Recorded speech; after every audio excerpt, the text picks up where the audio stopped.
you have an autistic child that's not responding to treatment or they seem to be emotionally distant, I would highly recommend HTMA test. Hair tissue mineral analysis test is a test that checks for heavy metals and micronutrient deficiencies. So I had this child that came to BRF Medicine. They seemed emotionally distant, they were not responding to treatment, and they had a very hard time detoxifying.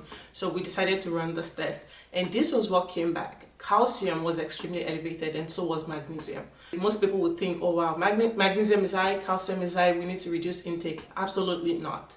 In this child, what this test tells me is this child has something known as calcium shell. So they are displacing calcium from the bone and it's depositing in the soft tissue.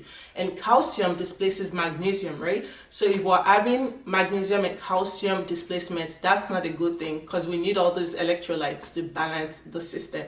So calcium shell can also lead to hardening of the cell membrane. And this is highly problematic. This is actually one of the most problematic things. We need the cell membrane to be flexible so nutrients can get in and things can get out. When a calcium shell is present, it's very hard for nutrients. So if you're giving magnesium and B vitamins and all these things, it's very hard for them to get into the cells. And if you're detoxifying as well, it's very hard for toxins to get out of the cell if this calcium shell is present.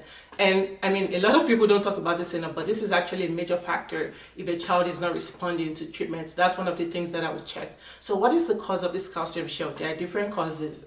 It could be caused by electrolyte deficiency. We need potassium, magnesium, calcium, and all these things to be in great ratio, right? Because they all work in conjunction. It's not just one thing working by itself.